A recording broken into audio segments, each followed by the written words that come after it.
And hey, welcome to the Micheaux Mission, 2 Men, 1 podcast, every black film ever made. My name is Len, aka That Triple.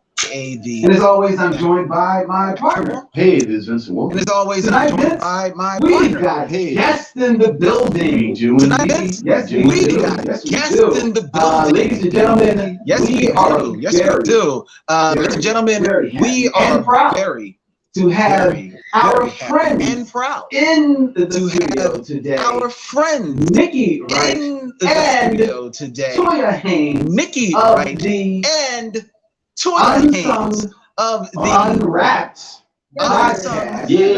Unwrapped The formerly podcast. No, the formerly Unwrapped podcast. We'll get more into that later. Yes. We'll get more They're into joining us later. Yes. They're joining us this evening, ladies and Nikki's gentlemen, to favorite review of one all of Nikki's time. All right. films of all right. Perhaps All right. maybe her first. All right. Definitely lower than her third. Definitely lower than her Okay. third. Maybe 2 films better time. than this. Maybe 2 films. We'll have to Maybe. Maybe 2 films. We'll have And it's to like Eve's Bayou We'll have to see. and Car We'll have to Wash. see. And it's like Eve's Bayou It's 2006's and ATL, directed by Chris Robinson and ATL, starring by in Chris his Robinson and feature film starring debut, in Harris, his feature film better known debut, as the Tim rapper Harris, T.I., better known as as the well rapper as a T.I., Lauren London, as well as and a Micheaux London, and a Micheaux favorite, Keith David, and Blink, and you might miss and another Micheaux Blink, and you might favorite, miss Lynette another McKay Micheaux. in this film. Lynette McKay Always, we like in to start the this show welcoming, thanking each and every Always, one we of you like to out start there the who show are watching welcoming, us on, thanking each and every one of you out there who are watching us and on StreamYard. Facebook. Thank you all the people in the chat. I understand. Thank you all the people in the chat. I understand. I'm looking at the chat. I see you, Aaron Fry, that our sound is a little bit off. Some people are seem to be experiencing perhaps a bit of an echo. We're going to try and work through that. Going to try and working work through a through new that. setup. We are Yes. We're doing an entirely new setup. working today, through a so new hopefully setup tonight. Yes. We're doing an sound entirely new that setup you're today. So hearing does hopefully work out over time. the sound, The podcast will be great. I know that much. Podcast. Sparkly and the podcast will be great. But this I know that whole much. streaming thing is sparkly and definite work. But this whole And, streaming thing we're is gonna try a and make definite this work. If we can't make it work, in we'll progress. stop Yes. things. And We always we are do. going to try We'll and get it make sorted this out. work. If we can't make it we're work, gonna make it do what it stop do, things Yes. like we always do. But shout out Sort it out. to everything. Pharaoh, Deborah, To- Aaron Fry, Patra, also in the building. Deborah, Aaron Fry, Patra, Toya. also in the building. How you doing? Hi, how are you? I'm doing very well. Toya, Okay. Is Toya in the chat too? Did you get hacked? how you I doing? don't know. Oh, okay. I'm doing. Oh, okay. All right. I didn't know. I don't Oh, okay. know. No, she's not even Oh, okay. All right. I didn't Toya's know. not in the chat. Oh, okay. Just I checking. got nervous. Toya's not in the But chat. Aaron Fry said Toya's good not in the evening. chat. She's not. Toya. Aaron Fry Hi, said- missionaries. Oh, they're waving. That's Hi, missionaries. they're waving. Oh man! All right, so we're gonna try and. Oh man! All right, so as well as we we're going to try and we can work. we will shut things down if Ladies and the gentlemen, echoes we will shut things of the down issue. if the echoes become too much Pharaoh of said an we're down issue. for the ride, but we'll work it out. There Thank you you, go. Pharaoh. There you You go. are the We're best. down for the Y'all the ride, best. brothers. Yeah. Oh yeah. Well, thank Oh you, yeah. Pharaoh. I'm not even going to lie. Yeah. Pharaoh was the one I was worried Y'all about the because best. like, Yeah. the Oh, name yeah. like Oh, Pharaoh yeah. it just sounds. I'm like not even going to lie. he's Pharaoh was the one I Whoa, was worried it's about. regal. It's like, I know. a name like By Pharaoh just definition. sounds like. And he was the one that earlier said, "Whoa, It's regal. I know. By definition. And he So was let the it one be that written. earlier said, So let it be "Whoa." done. Oh man, Pharaoh. Yeah, that was good. So let it be You know written. that's right. That's So understood. let it be done. I know that. That's one of my favorites. Is that better than ATL? Yes. You know what that's from? That's from the Ten Commandments. Nothing's better than God. That's one of my Is favorites. that better than ATL? Yeah, This is just you know it. Yeah, this is just you know it. That's just your friend. God's word. Right. Always go back to God's Goes word. above ATL. Whoa. So the Omen. Whoa. So the Omen by This is about to go completely dark. You know what's going on there. Saying, all right, By your definition, the Omen by your would be definition, better than the ATL. Omen I would am be concerned better than about things that ATL. happen in the book of Revelation. concerned about All right. I'm What other movie can we talk about? I was going to say Jacob's Ladder, but I don't know if you like Jacob's Ladder, but me. I like Jacob's I like Jacob's Ladder, but me. Ladder. I like Jacob's Ladder. Ladder was good. I love Jacob's Ladder. like Jacob's Ladder has disappeared. Jacob's Ladder has disappeared. I'm completely gone from the lexicon. I don't understand you. It's not ATL. Excuse me. No, Anyway. ATL. Anyway. So, Nikki, this was your choice. I'm having fun. So, for Nikki, us to watch this was your choice. But let me ask you, for us to watch. where? But let me where ask do you, movies fall? where Where do movies your fall, sphere as far as things that you like? Because Toya, who or is frequently as far as things that you like? our Because show, Toya has made it known that she doesn't watch things. I don't watch things. has made it known And that they she still doesn't have watch me on. I don't watch things. Amazing. And they still have me on. Yeah, she mostly comes on for the banter before the movie. She mostly comes on for the banter. My before nutrition the- spreadsheets, you know. Right. My nutrition spreadsheets, you know. I love, You do Okay, like excellent. I love, and I think it's You do love films? Yeah. simply because I think it's, when I was in college, my degree's in English, so we had to study. Oh, English majors in the house. Oh, English majors in the house. And pride and development and pride. You can appreciate the metaphors and all that. So always the metaphors and all that. That's So dope. always looking for that. All right. That's Okay. dope. That's dope. All We're right. going to Okay. take a pause.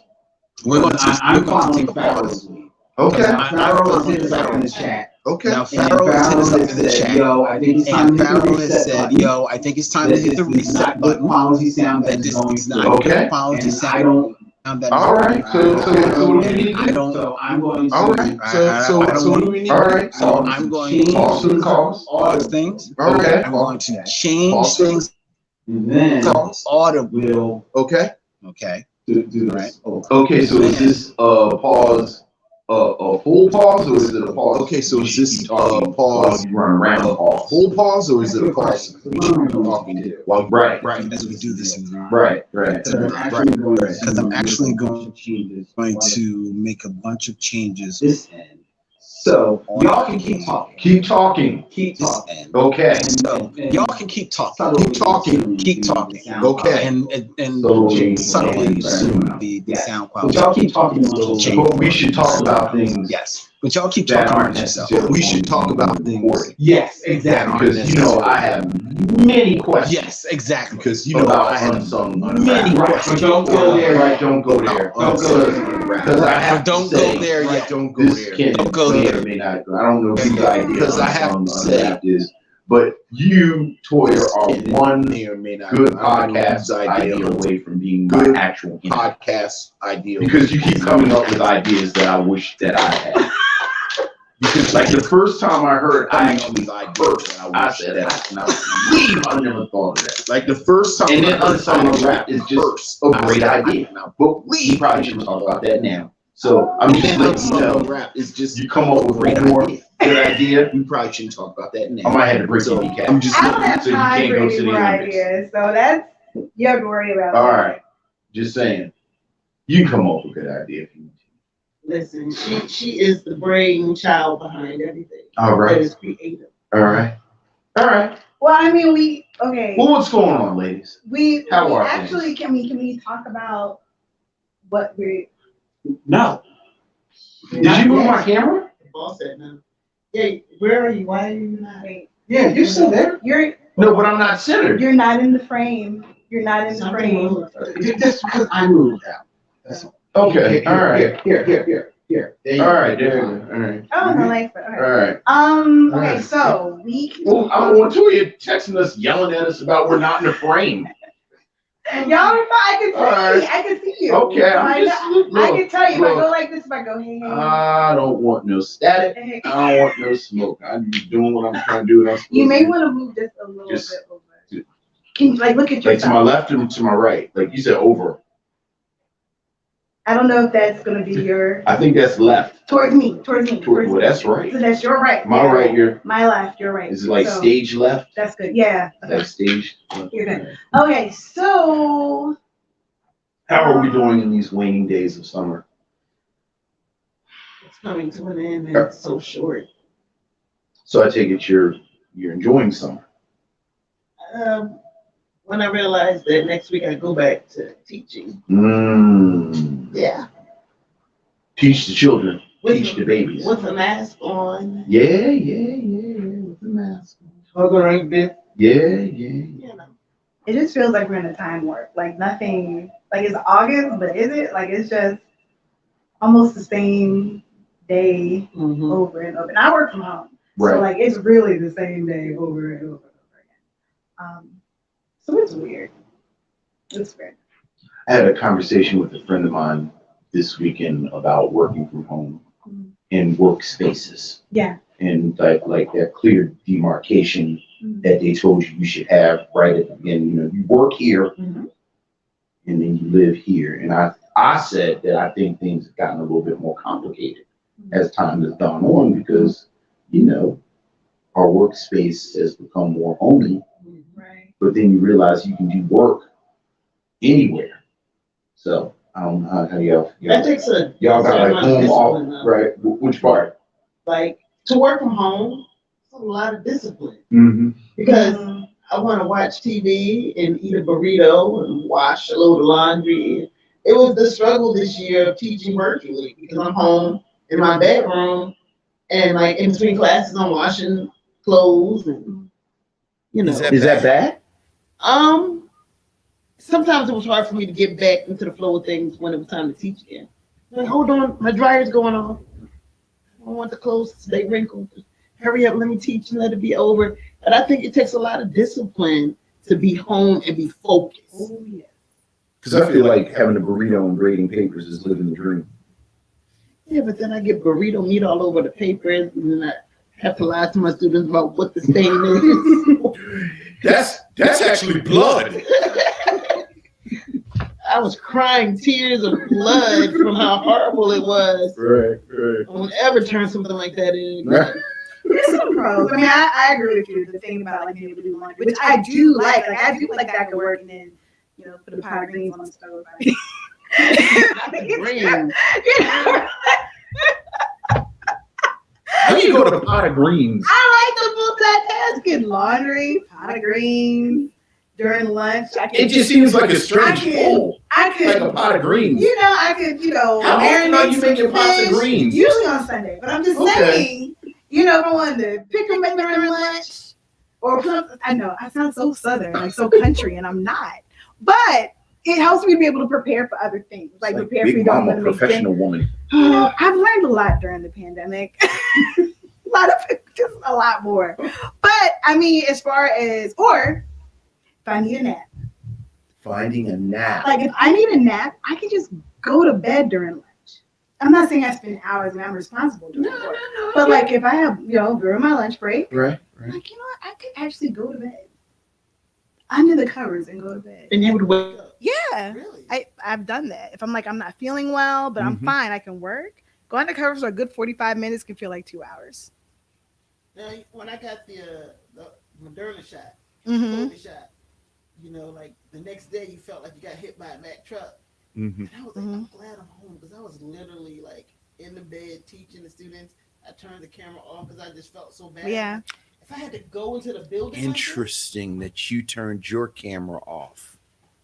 I usually keep my camera on because I want the kids to have the camera on, but I felt so poorly after the vaccine. Like the next day, it was like I got hit with a fleet of septobuses. Right. And I just couldn't fake it. So I was like, my internet's acting up, so I'm going to. It's a bad because I haze the hell out of my students who don't have their camera on. Like I say, you know, I can't make you turn your camera on, but understand I'm asking you every single question I have. Yeah. And then all day I'll pop up. And we call that good peer pressure That is good for your and brain. bullying, positive bullying. It should be required that students put their camera on because they could be doing But you anything. can't, only because it breaks the privacy of their home. Right. Mm, Right. Some people don't have the space to say. Okay. I don't You know. know, and I think I maybe have told you this. There was a video of a poor little girl. She was sitting on her bed. She's into the class. Her camera's on, and her mother comes in butt naked, looking I in a kid's saw closet for that. some clothes. Why have I heard a version of this story like 8 times? Yeah, like I'm watching the, and the girl is still staring at her camera, and I'm like, I guess she can't see her mother in the background behind her, but the mother is completely naked, throwing clothes up in the air, looking in the kid's closet, and then you see the mother realize that the camera's on. See. Apparently, it's a lot of communal nakedness in people's homes. That didn't happen in mine. Mine either. You know, no judgment if that's your house. But I have heard, like, you keep hearing about this, like kids are in class and then butt naked people are around, either in the public space. I mean, just you know, the naked and living room, unafraid. Hey. or in their bedroom. Right. You know, people just butt naked in the house, which I guess. You know. I guess. I mean, I do wish the students were on, but we did. We used a program that actually paid attention and told us if kids were actually logging, going to other websites while they were on the laptop. Wow. Can you talk to the microphone? I can talk into the microphone. I'm talking to the microphone. Can you hear me? Yeah, well, I need to know that people can hear you because they're saying they can't hear you, but then I realized that you weren't I was really talking. Okay. To you. Right. We were just sort of talking, not We were understanding chatting that it we up. are still Right. part of the process. Oh, Okay. I have It's a fine line. I do We're have a threading the topic. needle. You have a topic? I have a topic we can talk All about. right. Well, hold on. up, because now I'm just really trying to get tested. Right. That's why I was saying I just can talk about anything. Go ahead. Yes. So Aaron Fry said when I was talking about greens, drinking that pot liquor with cornbread. So when it comes to food on your plate, Vince, Okay. Food on my plate. food on your plate, All right. do you prefer your food to touch or not to touch? It depends on the food. Mm-hmm. Yes. I've tried to avoid and let it be buried in all of the episodes, but now you forced me to say it out loud again. And now it's on one of the newer episodes. I don't like greens. Okay. So yes, Nikki, I don't like greens. Oh my goodness, you don't like greens. Let's skip the part where you gonna tell me I haven't had good greens and you got a big mama. My greens. You ain't had my Yes. greens and my Yes. big mama from the swamp uses unicorn tears and you need to have her greens. Like, let's skip that part. I don't really like greens. Okay. But I'll eat them. Like, I've had a fair amount of greens in my Mhm. life. And so that green juice, the greens juice Mm-hmm. on stuff, I don't like that. Mm-hmm. If it's something I do like gravy. Okay. Like gravy can go, like I've had gravy on macaroni and cheese and felt like true, appropriately enough a pharaoh. Like I felt like this is what Nubian rulers ate. Macaroni and cheese with gravy on it. Like I felt like It's for the elite. right, like I was looking out the window and they were building pyramids in my honor. I was like, macaroni and cheese with gravy on it. But I don't philosophically it really is just sort of food by food. Why are you how do you feel about I have a thing when he mentioned cornbread and pot liquor. Mhm. I have a thing where I do not like wet bread or wet food interesting? to the point like it physically makes me sick. It has to be some sort of phobia. I don't know what it's called. Is it just wet bread? It's wet bread. So Okay. like I don't like liquid on cornbread either. So let's say if we're in a buffet or like we're all getting food and they have like rolls, like dinner rolls, I will take a napkin and put it under the roll and put it like on top of the plate, or I'll get like a separate plate. like get a separate plate. But if it touches, like whether it's green bean juice, whatever, if it touches that roll, I will take a knife and I will cut, and I can't even touch it. Okay, can I ask a question? Yeah. So is it thin liquid, or like if gravy is touching my roll, I'm just gonna sop it up. Mm-mm. If spaghetti sauce is touching my breadstick, I never knew that about you. Spaghetti's That's why okay. you have to have free talk. Spaghetti sauce, spaghetti sauce I could take. Mhm. But if it has to be like a thick spaghetti sauce, Yeah. it couldn't be like a marinara. Like No. you see, I'm touching like my Mhm. chest, like Mhm. I could like have a panic attack even thinking about it. So like it can't be like the juice of a tomato on. No. Woo! I can't I can't do wet bread at all. It freaks me out. So like, but if it's the rest of the soul food, like the yams and the macaroni's touching and the gravy, like I could stir all that up and eat out the bowl. I don't care. But that bread's going to be on a separate plate. Pharaoh Blackwell says that pot liquor saved a lot of dry throats from some very offensive cornbreads. I feel like the missionaries are a large and varied group, so we should probably explain what pot liquor is. Pharaoh explains it. Pot liquor is from green. All right, that's right. I know it. Yeah, so that's what pot Right. Yes, Jeffrey, I see you. Yeah, so it's no wet bread. It's like the broth that would be in the greens. Oftentimes, the meat that has been used in the season the greens is also in it, and pot liquor traditionally has been like for an ailment, and then people sometimes eat it. No, it's good. It's like soup. It is. That's how I know if I'm making greens. That's how I know the greens are on time. That's how mom taught me. Yeah. Like you taste the pot liquor. Taste the pot liquor. That tastes good. Then you know the greens are good. Like you know. And what's your meat of choice? Because of my brother is vegetarian, so I had to learn to make it without meat. Okay. And it's been really good. Okay. But usually if I'm not making it for him, like just my mom and me or somebody else, whatever, turkey wings. Turkey wings. So you go or turkey hard. necks. I'm sorry. I was about to say turkey. Yeah. Turkey wings fall apart. Yeah. When you cook them in the greens and the little bones or whatever, when it starts to break down. So I use turkey. Turkey neck is what I meant. Yeah. That's what I meant. Bougie Negroes. We're just trying to live just a little bit longer. Just a little bit.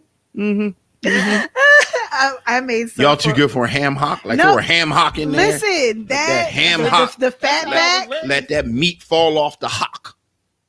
I like turkey though. I like. I haven't eaten pork in like 20 years, but I just it's like if I don't even like that. Throw but a like, ham hock in there and let that hock. Now my green beans, I make some like brown sugar bacon green beans, and I'll make that. That's good with the bacon drippings. I like that.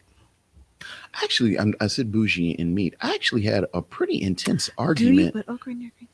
Okay. With who was I arguing with? It may have been my brother, where I saw something that said that oxtails were bougie neck bones, and I resented that. Well, the price of them makes it feel well, like the price is crazy, but I felt like there's more meat on an oxtail than neck bones. Like I do remember neck bones being a lot of work and not a lot of meat. Whereas you get an oxtail right, that's a fair amount of meat. It is. Jeffrey Thomas asked Toya, do you put okra in your greens? I have never. The only thing I ever mixed in my greens is like I might mix like collards and mustard. Right. Different types of greens. But I've never. I haven't done cabbage, but I know my mom has delicious, and we've done actually kale and collard greens we've done together, and that's been really good. But I've never done okra and greens. I never heard of that. Eating anything that looks like it came out your nose. That would be okra. Okay. I love okra, but I don't fault people who don't like okra. I get it. It's a texture thing. Yeah, it is. It's very much so you don't like fried okra? I don't eat okra. Okay. Because as a kid, I saw what it looked like, and I said I would never. I think it's a window. I think it's an okra window. I think it's an okra your window. windows. No, it is. We were talking about eggs. Like I have a theory that there's a window for eggs, and like you eat your eggs the way you eat them when you got into that window. Close the window, and then once that window is closed, like you're not eating eggs a new way. This is how I eat eggs. Oh well, why don't you eat them? Well, I don't do new eggs. So that was a reference to that. That's so because I eat eggs more than one way. I did look. I wasn't going to talk about you being a serial killer, and I'm putting together the portfolio. But yes, it is weird that you just eat willy-nilly eggs. Not willy-nilly eggs. I'll eat eggs fried. I'll eat them scrambled. Sometimes You said sunny side up. Yeah, boiled. occasionally I like you named like 4 or 5 different ways you ate eggs. Yes. And that's weird. How many ways do you eat eggs? Boiled, scrambled, omelet. I guess that's it. Which is scrambled. Yes, Just scrambled. So 2. Yeah. Okay. this too. Nikki, 0. you don't eat eggs at all. No, they're disgusting. Mm-hmm. Did you eat eggs as a kid? Absolutely not. So your window was open and then your window Makeba. Put it closed. in my mouth. It started to multiply. Spit it out. It's horrible. Right. And how long have you eaten eggs scrambled and boiled? Since I was Since- a little kid. Since you were a Because kid. my parents were making me breakfast. There was a window. Yeah. Now that window's closed. Yeah. I could never do a runny egg. And how about it? So a sunny side up egg, Woo! No. fried egg. No. Don't want it. Mhm. You Don't know want why? it. Don't Because the want it. window closed. That's what I'm saying. That's all I'm saying, Lynn. Okay, well, my window closed, and I had a nice smorgasbord of eggs. I was think very that's happy. cool. And it's healthy, and there's more than one person does that, Okay, if and they're not all cereal. Hey, killers. if you say so. Well, Cheese or no cheese? cheese. Okay. Cheese. I don't have to have cheese. I don't mind it. But If I don't it's have good, to I have don't it. need cheese, but Yeah. I'd don't rather have to if I have it. a choice. And you're just against And eggs. she's just against eggs. I think that's fair. Eggs are weird. You shouldn't think Yeah. about eggs. Like you shouldn't think about them. Just eat them. Just give me pancakes and sausage, All right. or waffles and sausage, Waffles, yes, or some. If I really feel like I'm being from Philly, scrapple fried extra hard. What exactly is That's scrapple? interesting. Something that you don't want to know. It's the Yeah, scraps. you It's do the literal not wanna scraps. know what My scrapple is. wife loves scrapple, and they make turkey scrapple here in Philadelphia, and that is like her greatest breakfast treat. Turkey scrapple. Mm. She also Fried stopped hard eating. on toast. Mm. I figure it's the way Black people learned how to survive. Oh yeah. Mhm. I don't eat Spam, but I'll eat scrapple. Mhm. I mean- tried Spam once. Why would anybody want to do that to themselves? That's a survival food. That's like Yeah, but you don't break out of it, because my grandparents on my father's side, I would go to their house Some people don't. and they just, they had money. And there was like this fake meat in a can. I was confused. Why would you do that? I mean, but you acquired the taste. Yeah, I Some mean people like the Hawaiians taste. love it, and they're Yeah. what is it like Polynesians love it? and- I eat chitlins, so Oh, There you go. wait a minute. You don't like Oh. anything that looks like it came out of somebody's nose, but you'll eat chitlin? because I was Because introduced to it A window. as a child. window. The window. It's the window. The window. So, and I don't eat just anybody's chitlins Of for course obvious reasons. And my grandmother, when she went on to glory, there's a place in Atlantic City, Kelsey and Kim's. Kim's Yeah. and Kelsey's. Like in November, they do chitlins, and I'll drive to Atlantic City just to get it. Other than that, I don't. It's like Black people's caviar. Everybody doesn't like caviar, and I just feel like chitlins are Black people's caviar. whoa, that's a leap. that's a bit of a leap. I mean, I think there's an argument there. It's, if you think about it, it's not something you eat often. Right. It's a lot of work into it. A lot of work. Not a lot of work into caviar. I think Yeah. getting them eggs. Getting Like, those I eggs, think yeah. getting the eggs. Like you don't just get caviar. I don't know. Like I cleaning don't chitlins was know. an all-day I don't know. process for I my don't eat grandmother. caviar like that. You can clean chitlins all day and they still can't be clean enough. That's the Listen. thing. They'll never be clean. They'll never be clean. My grandmother cleaned them and cleaned them, and I made sure that I never went over to her house while she was cleaning them, because I knew I would never eat it if I actually Right. saw the process. But on Thanksgiving, like, we would fight for it. I don't want the pig feet. Mm. I don't want, but the chitlins, yeah. I've never had them, but the way people eat after them, I just assume they're delicious. Oh, you've never tasted them. I've never tasted chitlins. I- It's sort of the same thing. I had I was, both of my parents are Southern, so like chitlins were around, but I think I was like 6 or 7, and I went and my mother told me what chitlins were, and then that was the end of me and chitlins. I didn't know. Yeah. They were just on the table. I like the little hit of the vinegar in there, and she would season them really nicely. And I miss my grandmama. I know Jesus was Jewish, but I'm hoping there's a non-kosher part of heaven. When I get there, I'm gonna need Minnie to hook me up with some chitlins. My mom tried it one New Year's day because she figured, we should at least, they're from Shreveport, Louisiana. We always had black eyed peas and everything for New Year's. But this one year, she was like, I just think that y'all should experience. She never had to do that again. Never saw it again. We were fine. We experienced it. It is what it is. Don't ever bring that back up in here. We're fine. There is a famous Williams family story where my father, asked my mother to make some chitlins, and my mother said, I'm not making chitlins. And my father made a big old tub of chitlins for a Super Bowl party. So he had this big old trough, That's interesting. That is a trough. made chitlins. And my mother talked bad about them chitlins and stinking up the house and this, that, and the other, and this, that, and the other all day. And at the Super Bowl party, you know, the families came, you know, it's a parties, and the men with the TV was in the basement, you know, where we socialized and stuff. And all the men went into the basement and took, you know, the chitlins with them. And it was like the big old pot of chitlins, and it was a little pot of chitlins. And the women stayed upstairs in the kitchen and talked while the men were downstairs talking, you know, watching the Super Bowl and drinking and eating chitlins. And at halftime, they came back upstairs to get more chitlins. And the smaller pot of chitlins that was upstairs in the kitchen was mysteriously gone. And all these women stood in the kitchen, looked around, and nobody had any answers. And my dad had talked about that for years. They talked, and I know them right. I know them chitlins was gone when we came back up for them. But you know, it's not my ministry. But What's that? Is it Sal's meat? Sal's? Oh, Souse. Absolutely, Souse.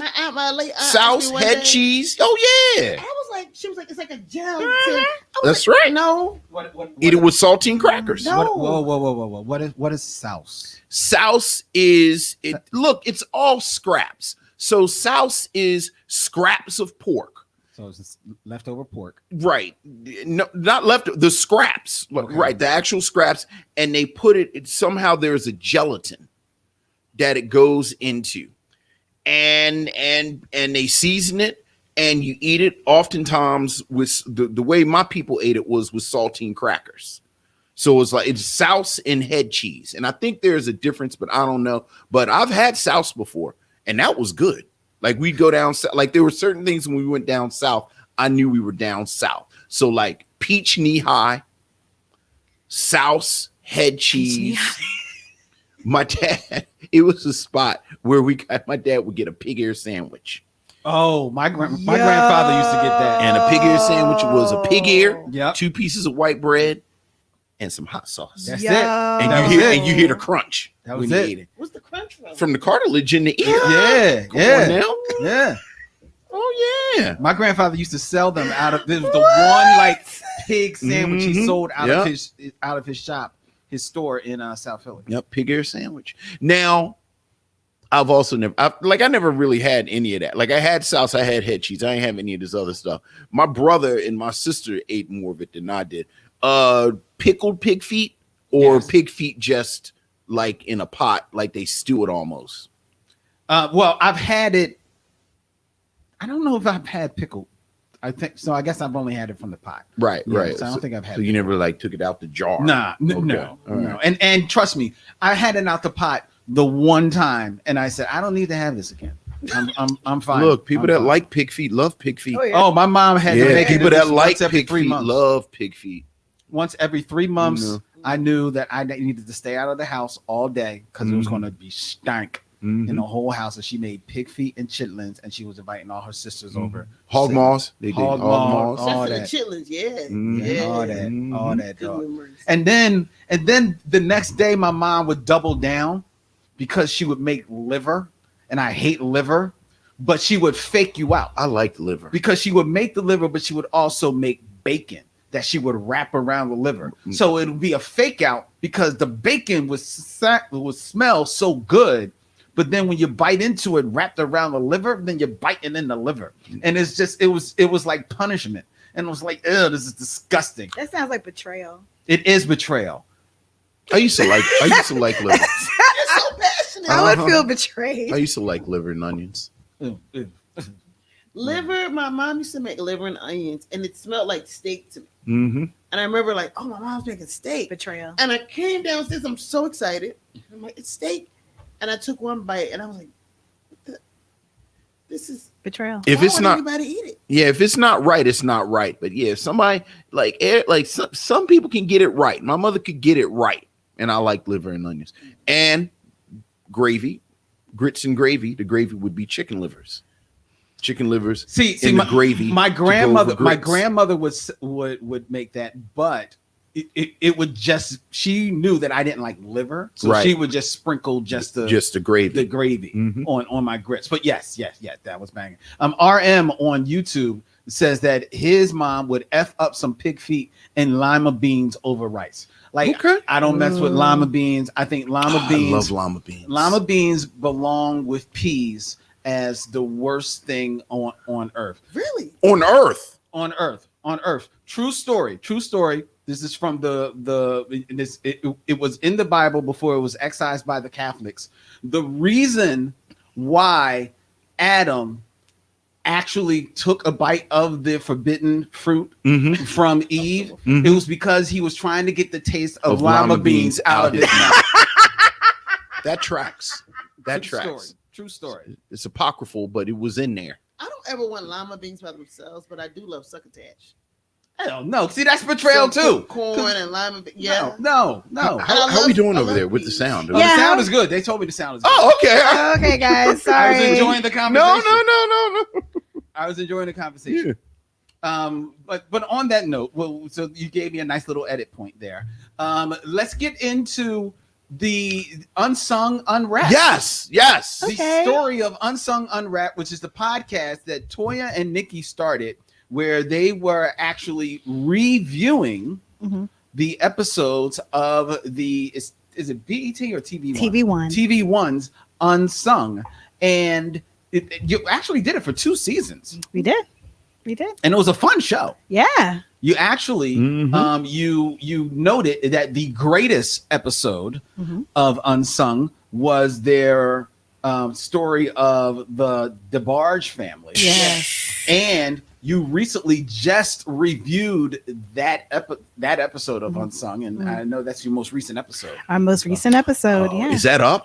It's up now. I love that episode. That episode. I love Wasn't it good? Artist development. It wasn't no artist development. It was just me. Oh my God. I love the DeBarge family so much. I love their episode stories much. so much. It's like, it's so heartbreaking, but it was such a meaty episode. And we discussed, I said, I don't think I realized that El DeBarge wasn't in the episode. And I'm a big El DeBarge fan, but I remember watching it and not like being so enthralled by this story that it didn't dawn on me till like 40 minutes in. I was like, wait, El DeBarge has not showed up at all. No, because he's the one that says the artist development thing. No, but he's not. He's not. incarcerated at He's the not. time. He's not in the episode. He's not in the episode. Okay, I see. Like what he's you- not speaking like Bunny. And Right. yeah. And James, who looks fantastic. Bless. I mean, compared to the rest of them. Compared Well, to I mean, that. Bunny looks okay. Yeah, but James looked like he actually has some type of income coming in, which kind of spoke to the apocryphal theories of. They all look like James they were is- battling, as they admitted. Yes. Still battling I their mean, demons. yeah. Well, you know. Yeah.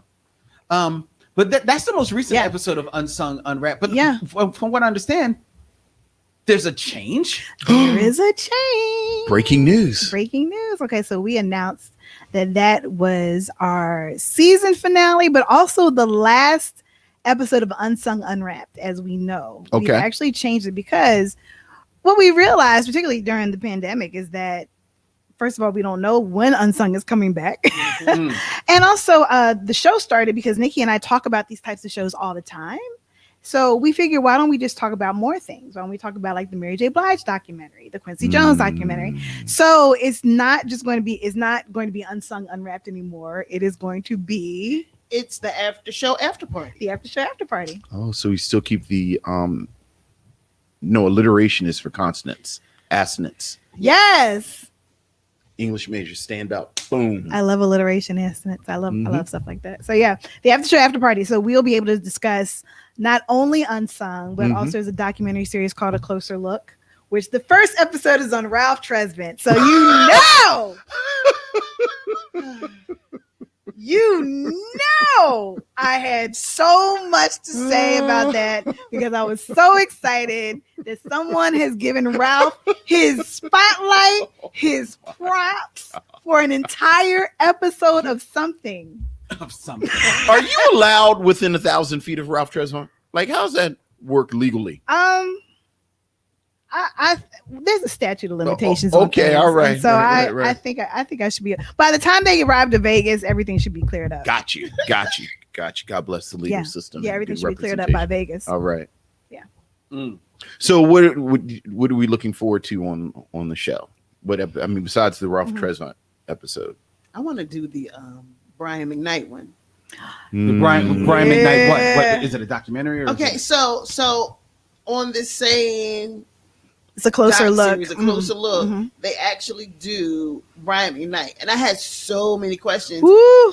and I just learned like you have to separate. In the time of R. Kelly, you have to understand. You have to separate the artist, the music, Mhm. from who the artist is as a human being. And all of a sudden, you start realizing, I don't know if I like you as a person. Yeah. And watching the Brian McKnight one, I was like, I don't know if I like you as a person. Really? Mm. Well, I see. I don't know the Brian McKnight story. Like, what is it about Brian McKnight's personal life that seems to have turned you off the man? Brian McKnight loves Brian McKnight. Sorry. Well, I mean, I thought that was always evident in everything. I think it just goes to show that you can write the most beautiful love songs and it has nothing to do with your personal life and how you are in a relationship. You know, you can and that it's very evident, I think, not just in his episode, but I mean you can see so many of our songwriters within music that have written the most amazingly beautiful love songs. I've just had really trash relationships. And it's crazy, like to think about. So it's kind of odd. I know with Music Soul Child, I was like, I love Music Soul Child. Yeah. And he writes some beautiful love songs. And he was like in an interview, and they were like, are you writing, from your past experiences? He was like, no. Yeah. Like I was like, wait a minute, you mean this isn't like pouring from your heart? He's like, no, it has nothing to do with me. And I'm like, I don't. Yeah. Because as a woman, you want to believe that this is coming from a man's heart and that he's just. I was disappointed. Yeah. So these are the kind of things that we talk about because we don't just talk about the music, but we talk about, the questions that we have and how they kind of go into everyday life. And you find out, the songs that you love so much came from this situation here. And so that's why we wanted to expand, go from Unsung, Unwrapped to the after show, after party. Okay. Oh, that sounds cool. That sounds Yes. So when are we thinking this is going to launch? In the fall. Okay. All right. So it'll be soon. It'll be in all the fall. right. Oh, cool. Janine is like, all right, the after show, after party. She is ready. Do y'all like that name? Thank you, because we just came up with it. I mean, not like on the way over here, but I mean, we wanted to do something that involves, everyone to be able to talk about it. It's an after show, after party with us where everybody can discuss. Okay. All right. I like it. Yeah, Thank you. I think it's fantastic. Yeah, it's pretty dope. I'm looking forward to it. Thank you. All right, Will the episodes be on the TV One app? No, it is actually apart from TV One. We're not affiliated with TV One yet. Ooh. But Uh-oh. yet. Just put that out in the atmosphere. But no, it won't be on the TV One app, but you'll be able to listen to it anywhere that you listen to podcasts. So anywhere that you listen to Micheaux Mission, you should be able to listen to the After Show After Party. But right now it's under Unsung Unwrapped. So all our social media is still under there. We'll be switching things over very soon. So you can join us there until we switch everything over and come with us, please. And my wife did text me and say I had mixed up my DeBarge stuff. I was thinking about that wonderful DeBarge article in, I think it was Vibe. It was Vibe. I knew what you were referencing. Vibe, from which I keep with all of my like reference books because every now and then I have to go and read the profile of the DeBarge family. It's disturbing. It is. That's what prepared me for the TV One episode. I think had I not read that prior, I would have. I mean, I was devastated anyway, but I would have been a complete mess. I don't want to go down the DeBarge rabbit hole, Mm-mm. but did it boggle your mind? Like how was the Bobby DeBarge story so bad? You mean the movie? Yeah. We We don't did- talk about that. we How do you mess that up? Like you can throw a dart and make a great DeBarge family story. No, it's very easy to mess up a movie. That never happened. I don't know what you're talking about. like House Party 3. Yeah. I have no recollection. What are you talking about? No recollection. Sorry. It's very easy to mess up a movie. So, But to go from TV One doing such an outstanding job on the DeBarge episode Mm-hmm. to do so poorly with the Bobby DeBarge, the Bobby DeBarge. biopic. Well, but there's the difference. The TV One, the Unsung, is memorable because of how transparent the DeBarges were in there. So it really is memorable because of them. Yeah. Right. And because of how open they were about, the battles that they fought and their family fought, from the very beginning. I mean, it's heartbreaking when they, and I think I mentioned it on your episode, because I did listen to it. When they talk about how they realized they couldn't rely on their mother to save them from abuse from their father. Yeah. Because of the abuse that she was suffering. Yeah. Yeah. They Oh, said she yeah. was scared of him too. So, Yeah. So that's memorable because of them. But then when you go to a biopic, now you're putting that into the hands of creatives who are hired on whatever budget TV One is putting forth for a biopic. Yeah. And that doesn't bode very Yeah, well. this was not a New Edition story budget. I was about to say It was not a Clark Sisters budget. It wasn't even a Mickey Howard budget. that was a good one. I like that. Exactly. The Mickey Howard story was pretty good. So You remember that? Did y'all watch Natalie Cole? Yeah. We're She played halfway through. herself. She plays herself. So, Yeah.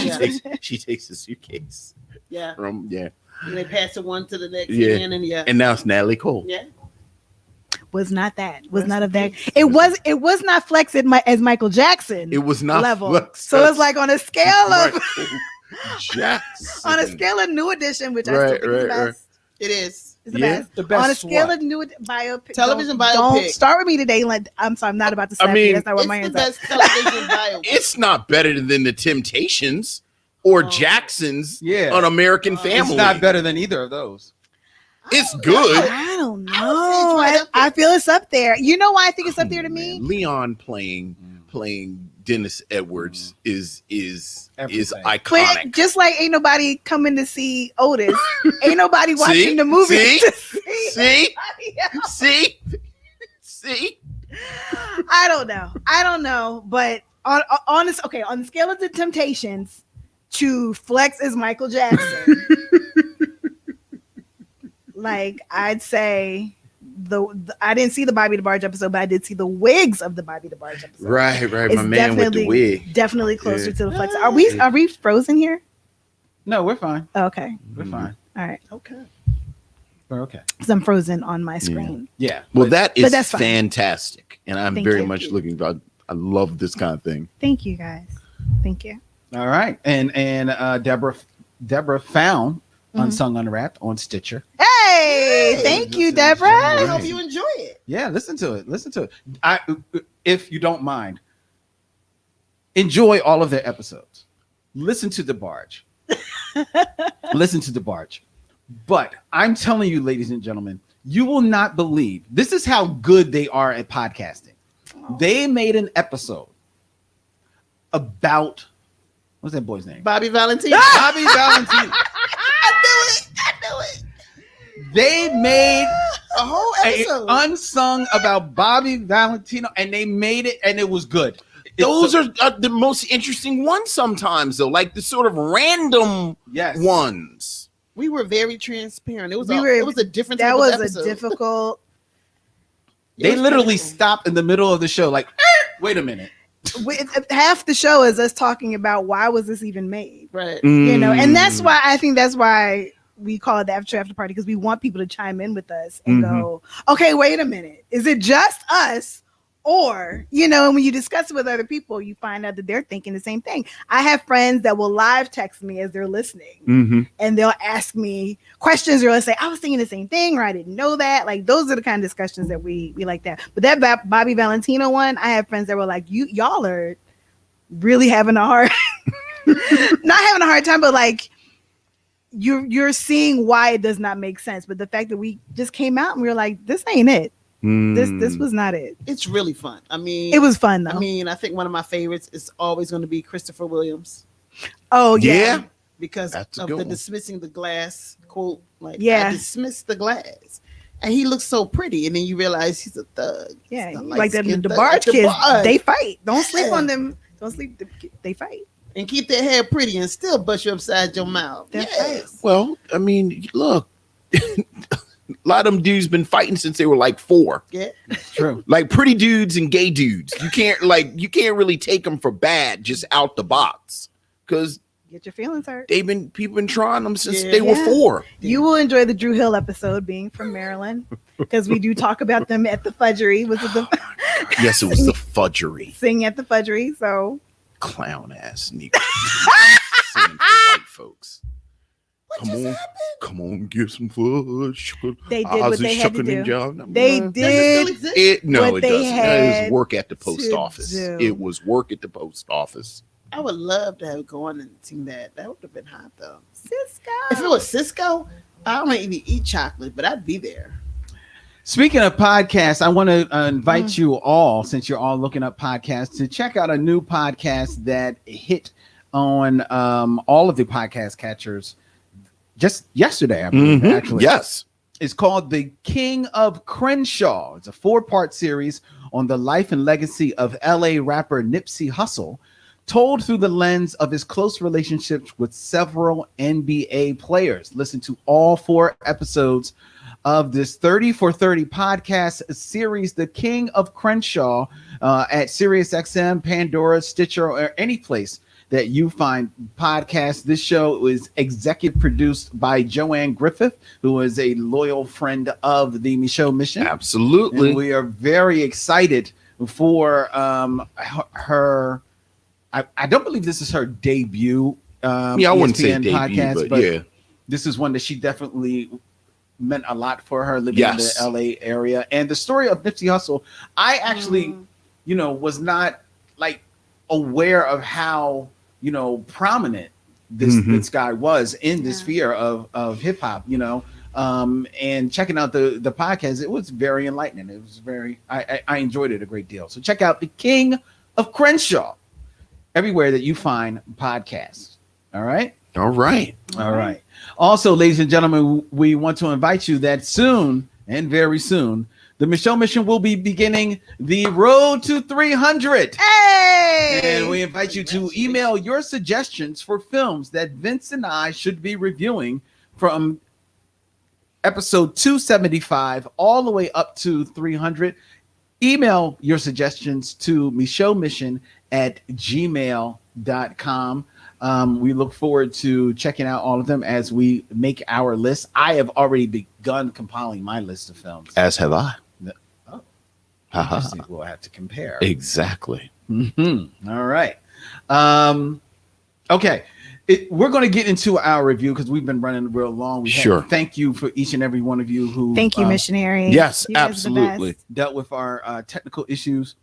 There was a question I did want to put to all of you for the trailer talk, but I'm just going to throw it out here now, and then we'll get right into the review. Okay. And I'm really curious about you, Vince, because I'm not sure how you fall on this, but Toya, you being a big R&B person, and Nikki as well, a huge lover of music as well, may appreciate this. I found myself the other day. I had rediscovered a group who I had lost to the sands of time from the 90s. This group Solo, and I their name came back to me, and I found their album, their first album, on Spotify. I've been playing it on a loop ever since. I've enjoyed it. I believe I've actually text a couple of tracks to you two that you haven't listened to, but that's fine. I don't care. I must have missed this. I don't remember. Well, maybe He didn't text us at all. I don't remember. did. that. He thought he did. He texted us. I don't remember. I thought that. I did, but maybe I didn't. Maybe I texted to myself. I've been listening to it on the loop. But in doing so, I found myself, walking around the house singing the songs, right? And it then occurred to me. I said, you know what? I started thinking about all the songs that I enjoy singing along to, right? So I made a playlist of all the songs that I like to sing along to. And as I was making said playlist, I realized that while I have more than a fair amount of groups on there and male singers, there's also a nice amount of female singers who have songs that I actually enjoy singing to. Okay. And I wasn't sure, and this is where my question is to you, Vince, and to Okay. you ladies, how rare that is, because Vince likes to say I'm a serial killer. So I didn't know if this is more evidence of my serial killer tendencies, that I enjoy singing ladies' songs. Like Vince, first of all, do you sing any songs out loud? I mean, yeah, sure. Like if I'm in the car. Do you Sure. find yourself singing like songs that are I mean, female I artists? think everyone sings "I Am Telling You" by Jennifer Holliday.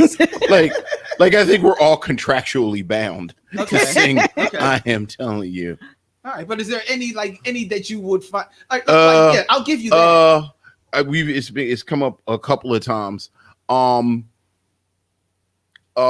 Family Affair is just You're Family Affair. I is mean, just- that's his jam. Yeah. Oh yeah. Yeah. So I'm a big Mary. Because we just talking about ladies, Right. latest songs, Right. latest songs. Right. I love Stevie Wonder and Mhm. but latest song. So I can't think of any off the top of my head. Like those are my two big ones. If they come on, it's like I'm gonna have a moment. Really? Yeah. Uh, Because And they play Family Affair like every couple of hours. well, that's true. That's true. I find myself, I was actually surprised about how many songs of Tamia, because I'm a huge Tamia fan. Mhm. I'll sing a lot of Tamia songs, and Keisha Cole. I like Keisha Cole. I do too. I like a lot of Keisha. I think Cole the thing with Keisha Cole is you.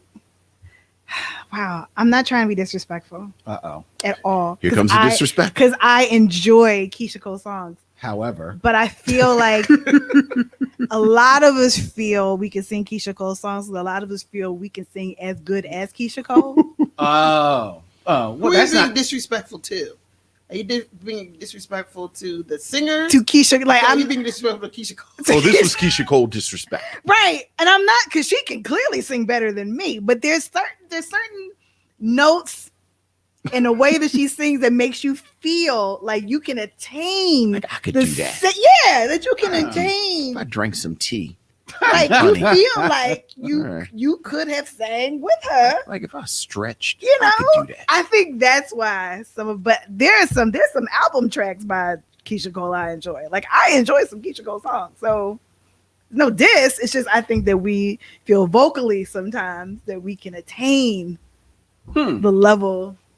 But to your question, when it comes to singing, like if I was to make a playlist of songs I would sing along to, Mhm. I think mine would be based on a lot of background vocals. Really? Yeah, and I think that comes from growing up in church and like church choir, and so you hearing my mom sang a lot. My mom's a gospel, like incredible gospel singer. We've talked about this, and going to rehearsals with my mom and hearing parts. So because I hear certain parts, that's why I love singing along to Jodeci. Okay. Because I'm singing everyone's part.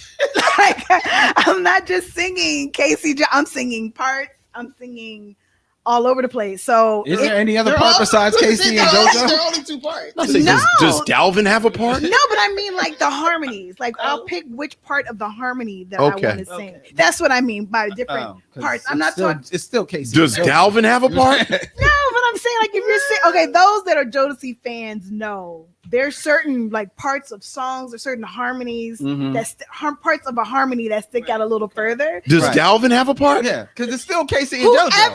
Whoever's vocal is stacked on a certain part is whatever part I'm singing. So I think that's why I tend to sing Luther. Like, if you know, Luther is my favorite singer. His background vocals, I have like phenomenal. background vocals that I love to sing on Luther songs because I just love how they sound. So I'll be more likely probably to sing backup on a Luther song as I'm listening to than I would actually like the solo part of it.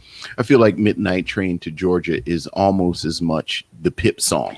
Exactly. Mhm. I'm more likely to sing the Pips part than I am to sing Gladys. Or like If I Was Your Woman is very much Gladys Knight and the Pip singing. So So that's what I mean by that. Nick, what do you What about you, Nick? Well, you know, my favorite artist, as you can just put that CD on and let it play and play and play, would be Mary. Especially what's the 411? And the Share My World one. I know every song, every B-side song, which I swear in reality was not a B-side song. I just think that there are no skips. What's the 411? It was, to me, every song was like a solo kind of hit thing. So, and I do love Keisha Cole. Sometimes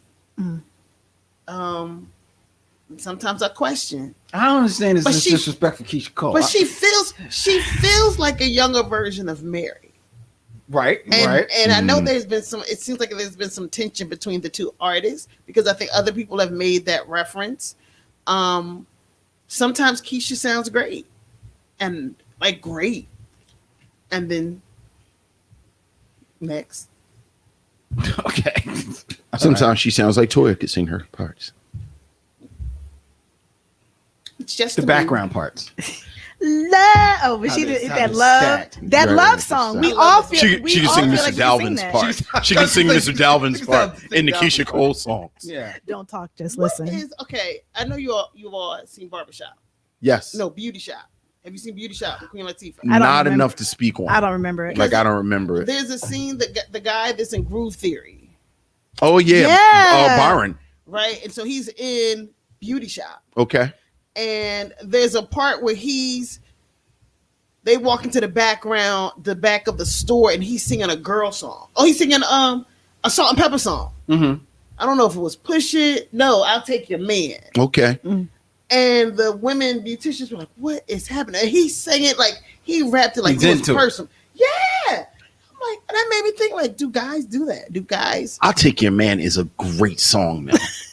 Yeah, I don't find myself singing it out loud. Yeah, I but mean, it's, you know. it's, If you got beef, I'll be your butcher. Like I'll be like that's, I'll take you, man, just because I can. Like See, I wouldn't do that, but I do find the myself braggadociousness of it. the braggadocious of it. I do find myself like reciting in full like fervor, MC Lights. Right. Gotta watch out. Gotta get a roughneck. Right. That's one of my Right. favorite hip hop. You know what I mean? Like I would be right with like you like yeah. I mean, With his hand down his pants, dick hanging his dick ass. You know. I'm like, yeah, like I'm with you. The little one Why you said. sound like DMX?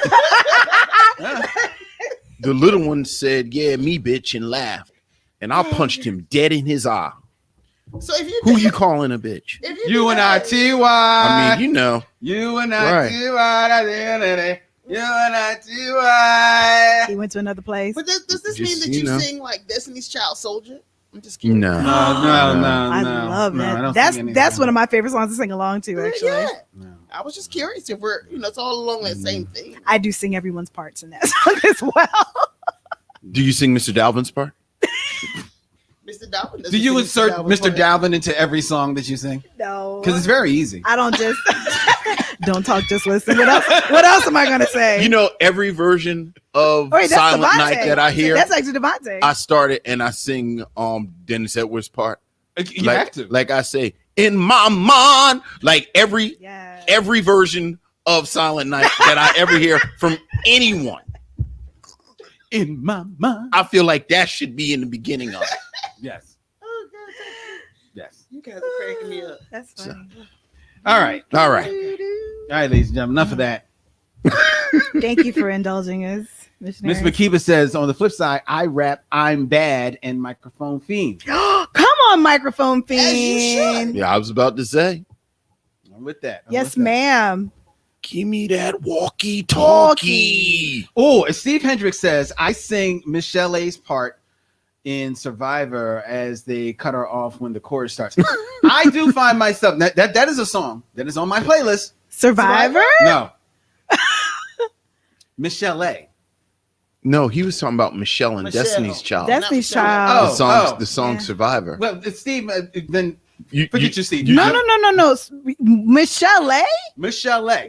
What song? What was her biggest hit? Michelle. Nicey. No. No lie. No, the slow Something in my heart. Something in my heart. Right, something in my heart. I sing. I can. You I sing something in my I heart. sing that. You feel? Yes. I like feel it. Michelle because she talk like this. But But then she sang like She this. sang, dog. She sang. Yo. She was nicey. She was half nice. They And say half- I'm nicey. Yo. They say I'm nicey. Yo. That song, I can sing. I love that song. That's your one, Michelle. Yes. You Yes. want it to does walk it to into me. his home and actually catch him in the middle of doing that. You will. You better walk back out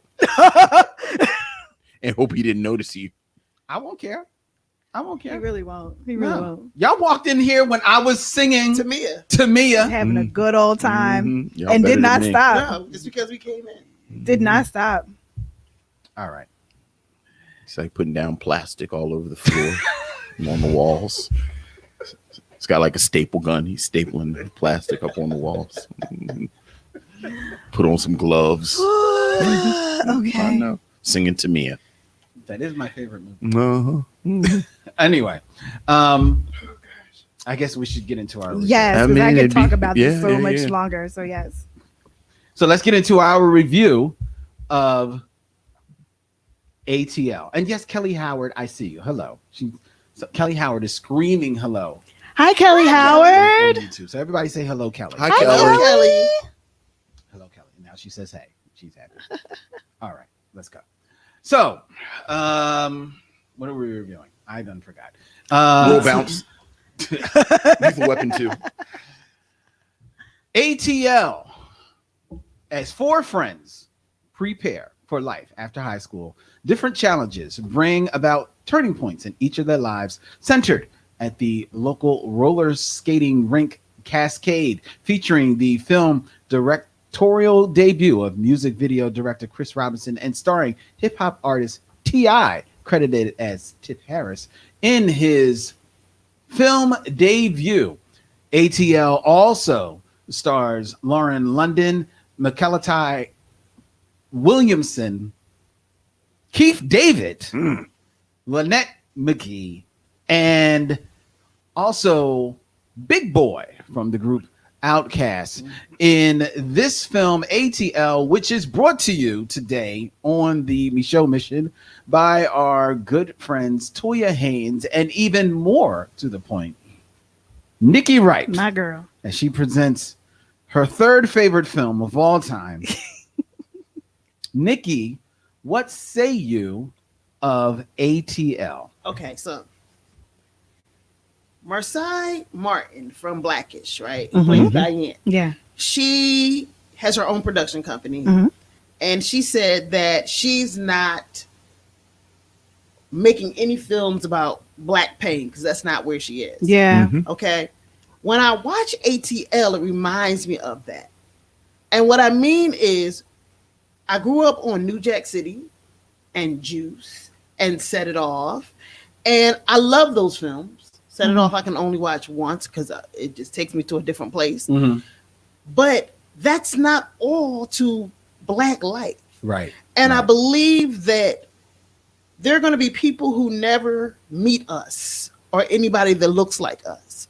And we have to be very careful in how we portray us as a people, especially African American males. So when you have ATL, you have young males who are trying to make a decision about their future, who are showing work ethics, who are having fun, and in a time when we kind of criminalize, like the society criminalizes African American teens and young people, this shows a different spin on our community. Yeah. That's why I love ATL. Yeah. I can ref for that most definitely. And thank you, Miss McKeeba, for the correction on the pronunciation of Michael T. Williamson's name. I appreciate that. And I can appreciate what you're saying, because that was one of the things that stands out about this film, having watched it, and that while it does have some there is some dark in there, there's some criminality in there at all. It in no way permeates the movie, in no way coats the movie at all. And I was actually pleasantly surprised by that in this film, especially considering how steeped it is in the Southern culture and Southern hip hop, and in with T.I. as the lead, considering the style of hip hop that he was producing at the time. So I actually did appreciate that. Toya, what you got to say? I agree with Nikki. I remember when we started watching it, and it's weird. It's like, I'm like, are we traumatized? Is PTSD or something? Because I remember thinking, I don't want to get too attached to these characters because somebody's gonna die. Who's gonna die in this movie? Right. And I don't want to watch anything else like that. I don't want to get attached to a Ricky that's going to, or in Cooley High, or like, I just did not want that. So I was so glad. Spoiler alert. I mean, you're listening to a movie review, so there's gonna be some spoilers clearly, but that did not happen. Also, to Nikki's point, as someone that grew up with John Hughes movies and loving coming of age films, because we got to see other cultures, white people, we got to see them be multifaceted, be nerds, be jocks, be punks, be all kinds of things. We didn't grow up seeing us as multifaceted. So I really loved this movie that particularly the men or the boys, because they were teens in this movie, to see how different they were. Like, I loved Brooklyn's character so much. Like, I did. I love Brooklyn. I loved his personality. I loved that they were all different, but they were all friends. They weren't the same. And it just showed some depth and just something, different about each one that we don't, and some sensitivity in that, how they all came together and they're like, look, we're boys, we need to work this out. We don't see that a lot. And so I was really happy to see that in this film. I think that kind of goes to the fact that Antwone Fisher wrote it or co-wrote it, either wrote it or co-wrote it. It was his story, and then it was adapted into. Well, no, I heard it was based on. I heard two different things. I heard that, but then I also heard it was based on Dallas Austin and T-Boz and their experiences in Atlanta. But whatever the case is, Antwone put a pin to it. Yeah. And so when you go back and look at the Antwone Fisher story, you see a man that has sensitivity, that is working through some things. So it wasn't too far-fetched for me to see characters with that. Yeah. You know what I mean? And you see the bridge between, as you're talking about Brooklyn, the North, right? That northern flair and that southern flair, because there's like this, there's this conversation that they're having and in the Waffle House, which is traditionally a southern kind of thing. Yes, it is. Although I did find one in Delaware, but he says something like, Brooklyn says, why do you keep calling me shorty? Like, I'm taller than you, I'm taller than you. And then T.I. is like, why do people from New York say son at the end of everything, and money or B? And anybody who's from the North is like, oh yeah, we sure do. Sure do. So there's a connection for the Southerners and for the Northerners. And if you're in the Midwest, I don't know, I can't really help you about that, But there's this, we're different, but we're alike enough that we can be friends and respect each other and help each other develop. Yeah. You know what I liked about that scene most of all is that, and then I'll get to you, Vince, because I know you haven't spoken up yet. But what I liked about that scene is that it felt organic. It felt authentic. It didn't, because sometimes, dialogue like that can feel staged. It can feel false. It doesn't feel like it actually would come from their mouths. Mhm. And this felt like authentic in the moment, the way that it played out, the acting, like you said, the camaraderie between the friends. It felt real. And that actually was, smartly, Chris Robinson, known for doing music videos. This is his feature film. Yes, they do. yes, it is. He knew that was key to this film. So he had all of these actors get together and spend time together and develop a rapport with one another, which helped make all of that dialogue and their time and how they related to one another feel that much more real. And thus you were invested and engaged in their relationship that much more.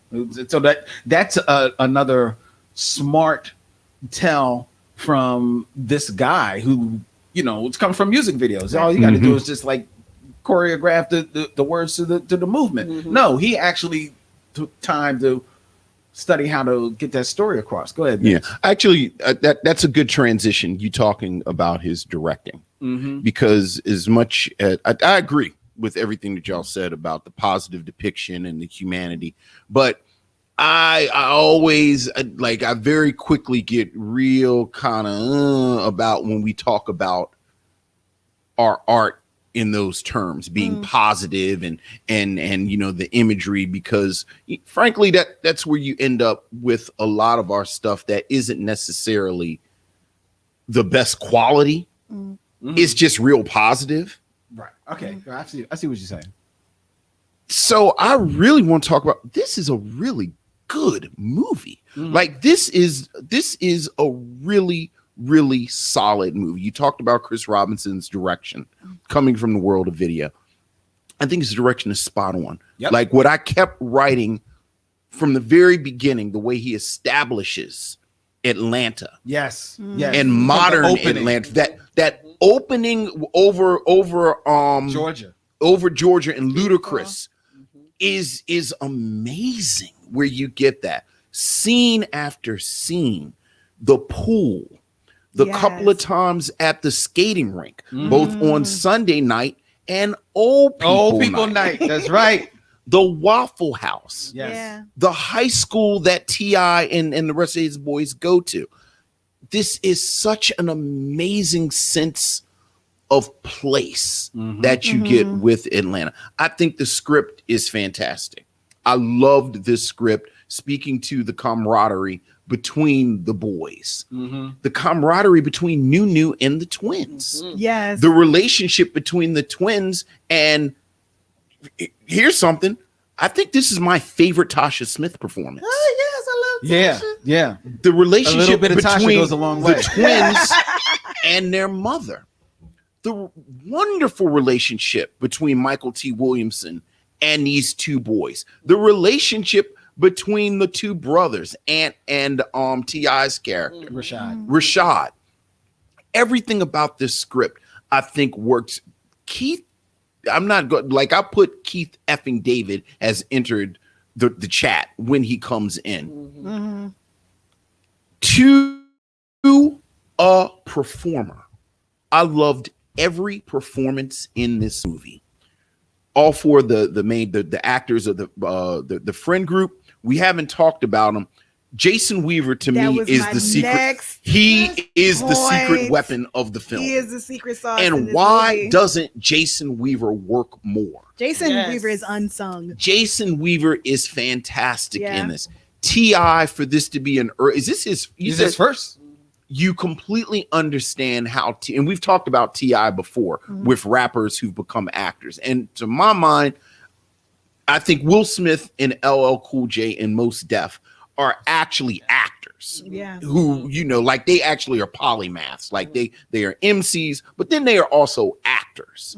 And then you got these dudes that's like, okay, I see this is your secondary gig. And of those MCs and singers that is their second, Lateef, I'll put Lateef in there with LL and Will Smith. Right. T.I. is fantastic. Yeah, and I thought the decision to hang it on T.I., because in that first montage that I'm talking about, you have the voiceover with T.I. And I actually put in my notes, I was like, okay, we putting all our chips on TI, much like we talked about a few weeks ago, something like Idlewild, where they put all their chips on Andre 3000. They put all their chips on TI, and it works out great.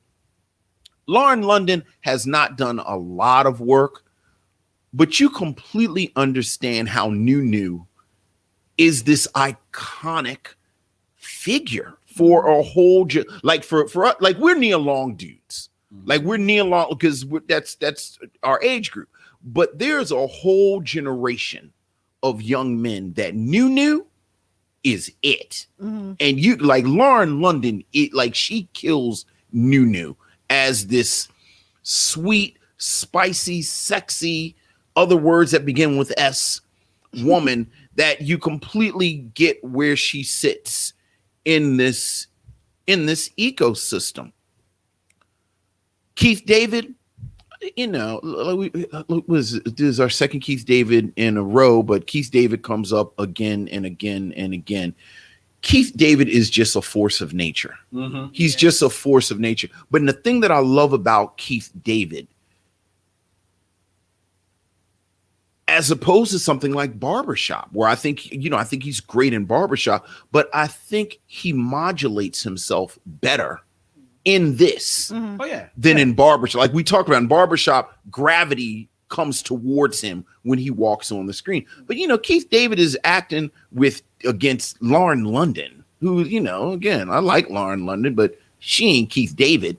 And that scene with Lynette McKee, who we said, she's in one scene, but Keith David just fits so organically into this world with I forgot the actor's name that played Esquire. It's on top of my head. Jackie Long. Jackie Long. I like him. I like him too. Yeah. I was surprised because I've seen it before, but you know how you watch and you don't really pay attention to it. I was really impressed with how good this film was. Like just how general, like this is on a scale of 1 to Friday.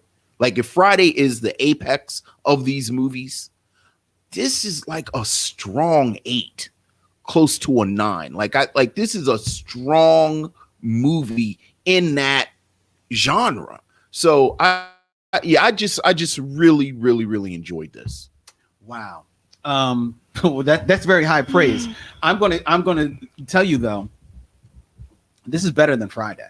Because Friday, primarily because Friday is first and foremost never leaves the boundaries of it being a comedy. And a slightly over the top comedy. It knows what it is. It has a little bit of like reality in there, but it is very much a comedy. I mean, Friday is very much like the stepchild of the blaxploitation comedies of the 70s in a degree.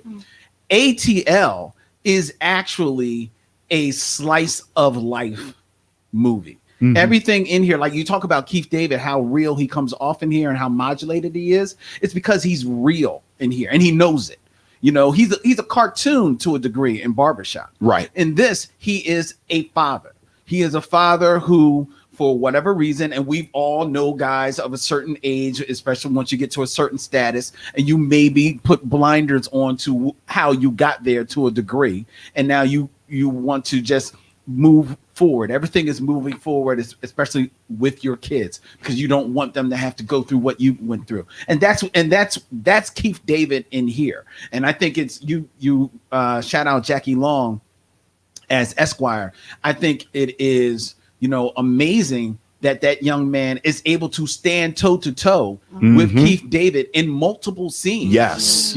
Scenes where he is kind of friendly with Keith David's character and scenes where he has to, get at Keith David, and he doesn't back down at all, and it that just makes the tension of those scenes just feel that much more real. And again, here goes that word, authentic. And is what elevates this movie above, because I think it's smart that this film, which easily could be roped into the likes of Boys in the Hood or Menace to Society or films like that, but it totally takes a difference. Where there is violence, the violence is at the camera. You don't see punches connecting with people. You know, at most you see somebody get pushed down to the ground and then they come up with the blood. You don't see the blood being, you know, coming out in a spurt, right? It's smart like that. And there is no romanticizing or no glorification of any of the violence that is in this movie. And to what you said, Toya, when you see the four friends, how many of us, you know, are coded to watch this movie? All right, which one of you is going to Who's the sacrificial lamb? You know, Yeah. and a lot of times it would have been either Brooklyn or Teddy, you know, the Jackie Weaver character. Right. But it doesn't have. Then It they do the doesn't slow happen. walk at the end, showing them in happier times. Right, exactly. As it fades off. We saw a little bit of this when we reviewed for another podcast, Charm City Kings. You know, a little bit of that.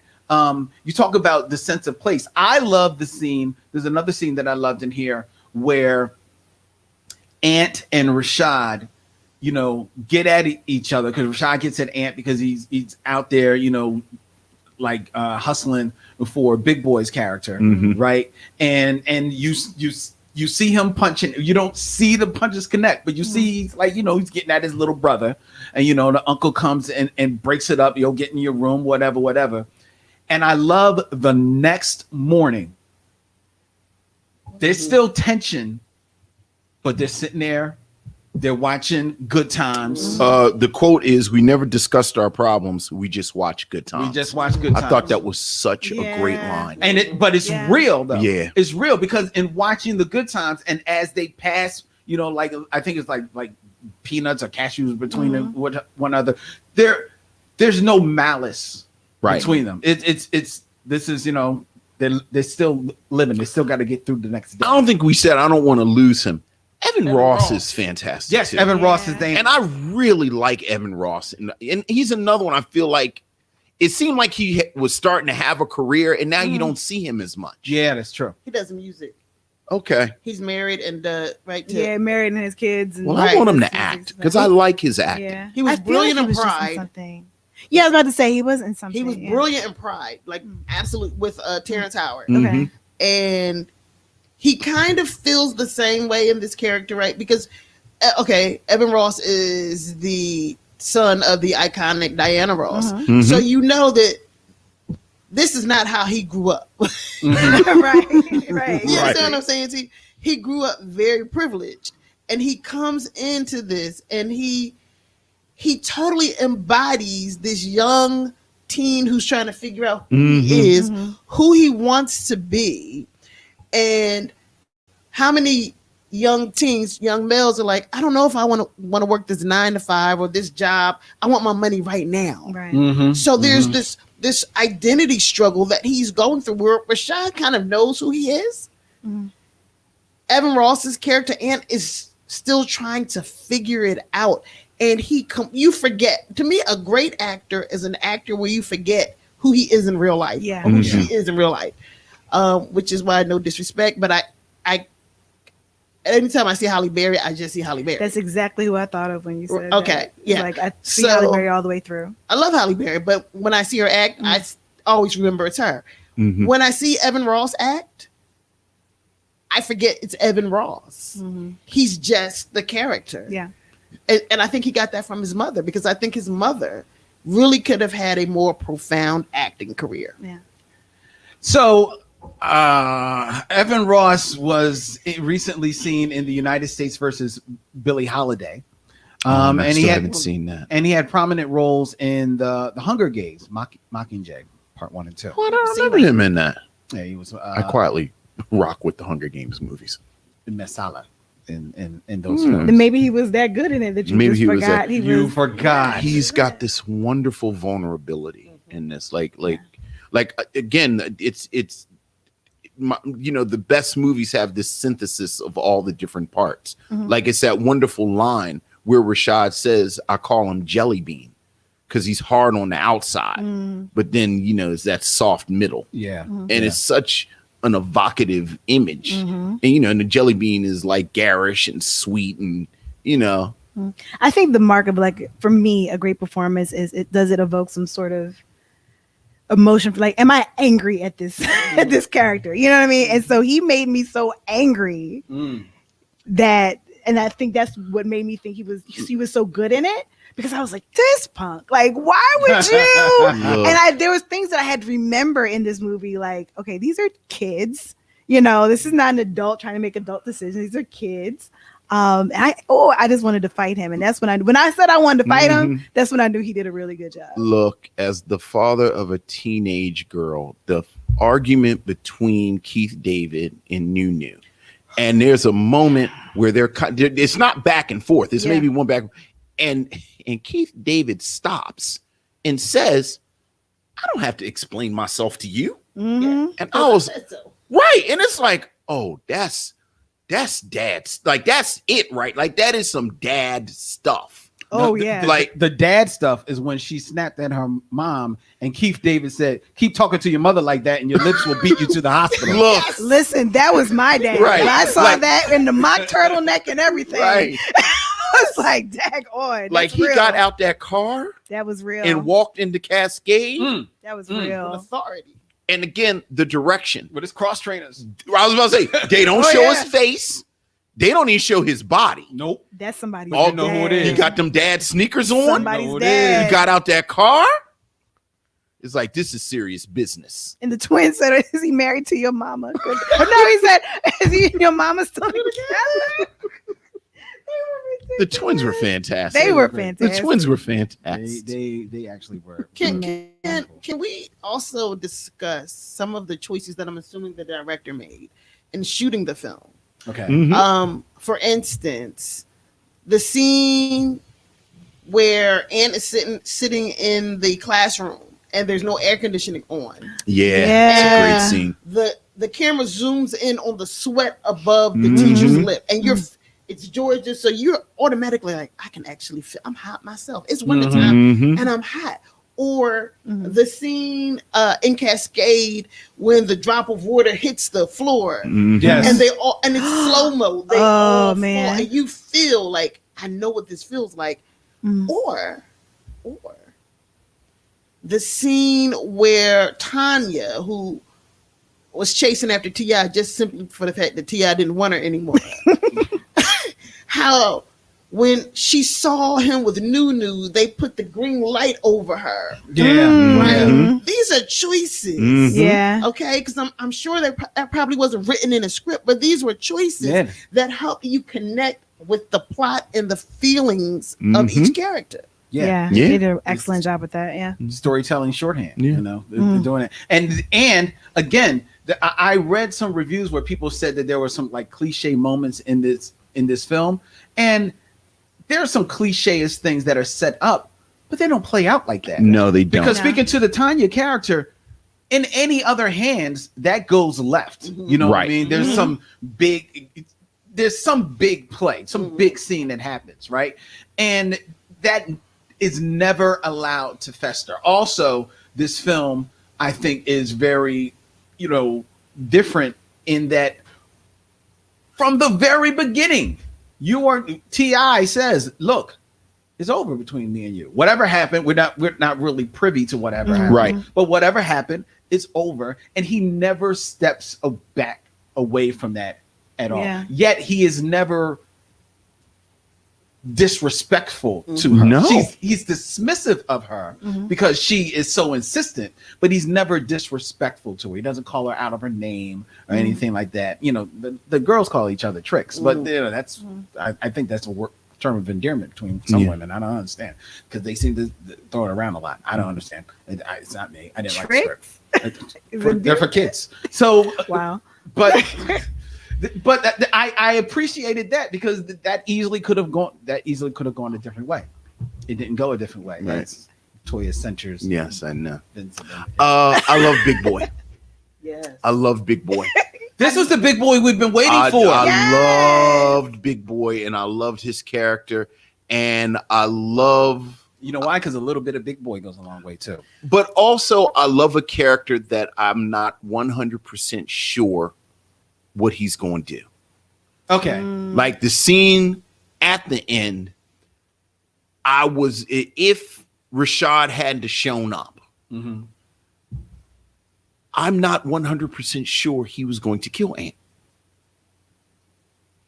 I don't think he was going to kill him either. I think he would have. But I think there's a possibility The he could have killed possibility. Ant. That's my point. Like, I don't like, what are the, like, what, was there a 50% chance? Was there a 40% chance? Yeah. Was there a 70% There was definitely chance? ambiguity there. I love that.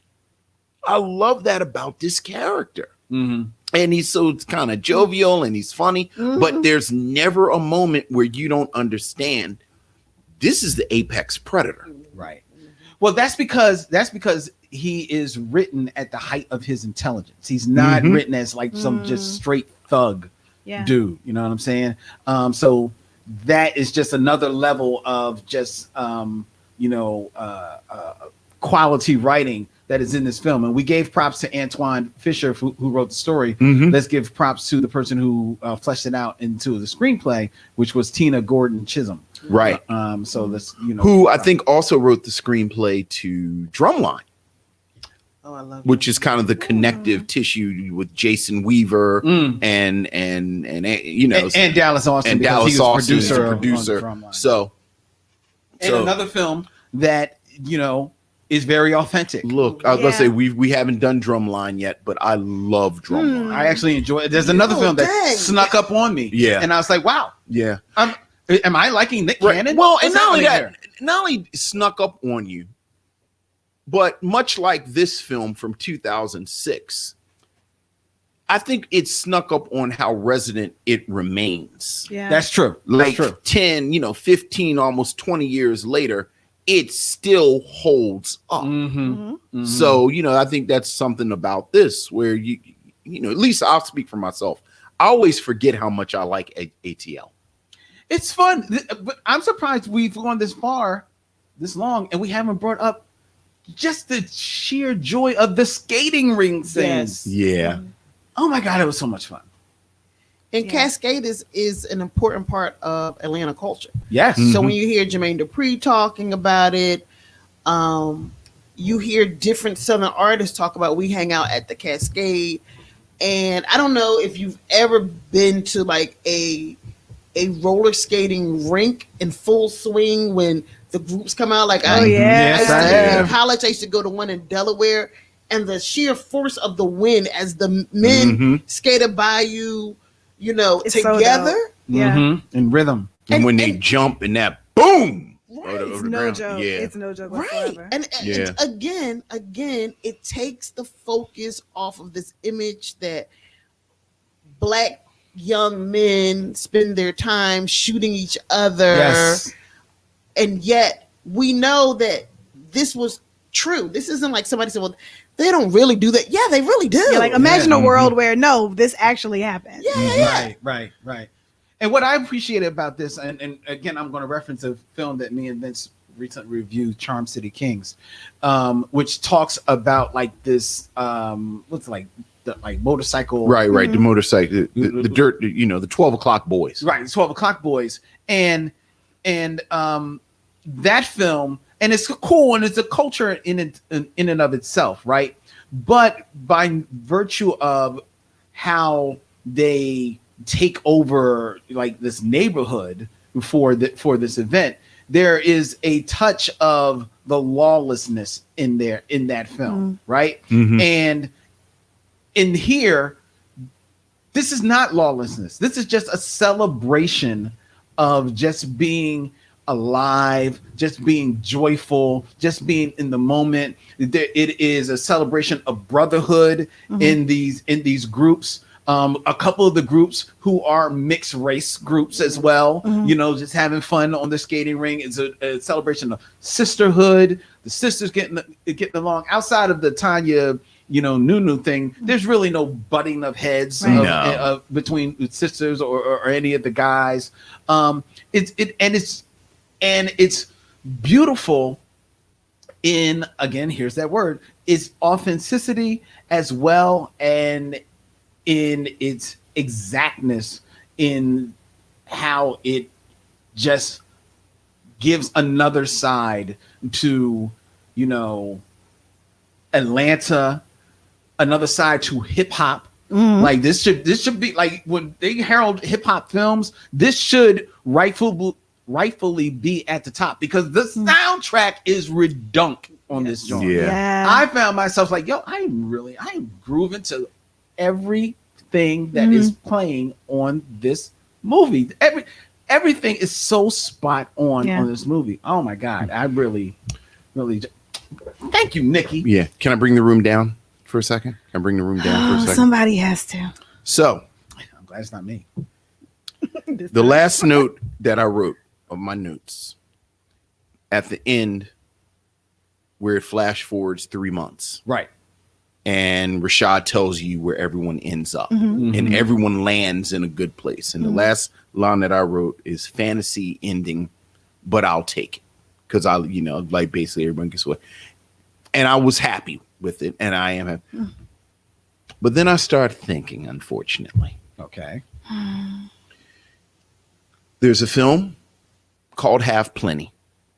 Oh wow. That at the end is a film Chris Sherratt made it. It's it's an indie film. Then he sold it to LaFace Film, and there's this wonderful tacked on ending where like the end of the film is kind of ambiguous and kind of and then the tacked on ending picks up like a couple of years later, and Babyface playing a version of himself basically says we could buy the film, but it needs a happy ending.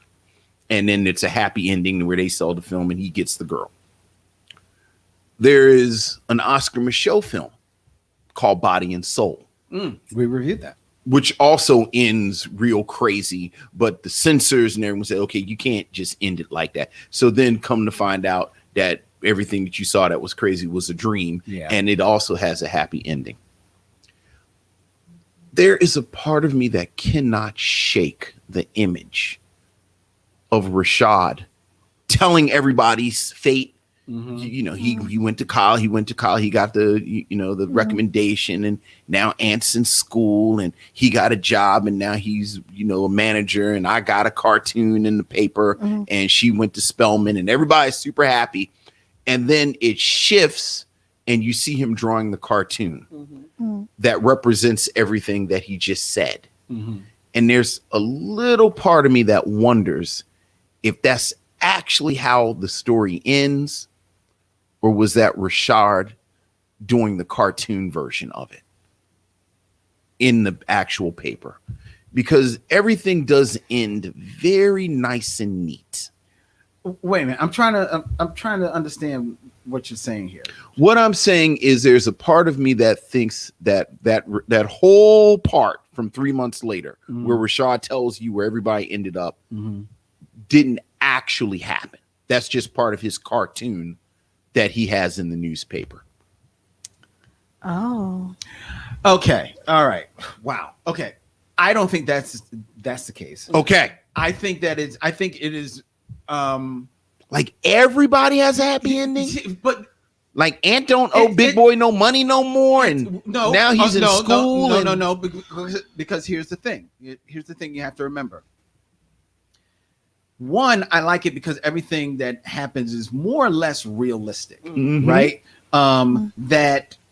That Esquire's getting in Keith David's chest a little bit, and then him seeing how things play out gets him to, send a letter of recommendation so that Esquire, rightfully on his merits, because we're told he has the grades to get there, gets to the school that he wants to get to. Right? Yes. So I can believe that. So that's believable. Yeah, that's believable. That also in turn allows Keith David to remember his roots a little bit and allow his daughter to go to Spelman. Okay. That's believable. Okay, so as well. so you got the recommendation and Spelman. Right. And Ant,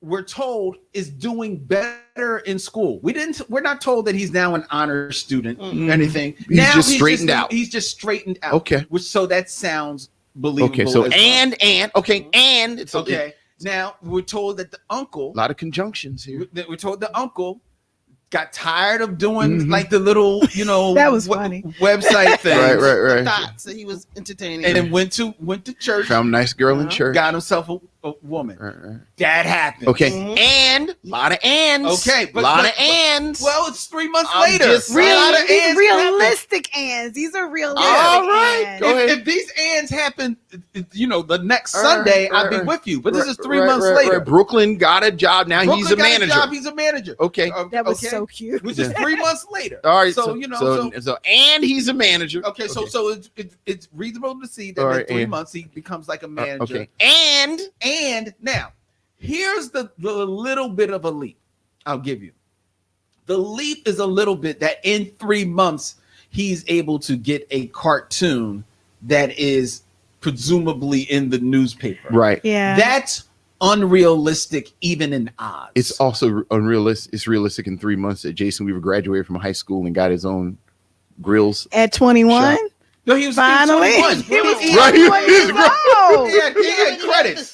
He was a professional student for like 3-4 years. Yeah. And just because he said he opened up his own spot, he ain't say like he got like license over Right, his own right, spot. right. You know, he got a Right. spot where he's doing grills. Right, he's an dog. independent contractor. You know, he ain't got His grills. he ain't got a spot in the mall. Right. that It could have says been in the back grills. of a Grills are barbershop. us. He didn't know Yeah. grills are us. Yeah, exactly. Yeah. Next to like Orange Julius. Nah.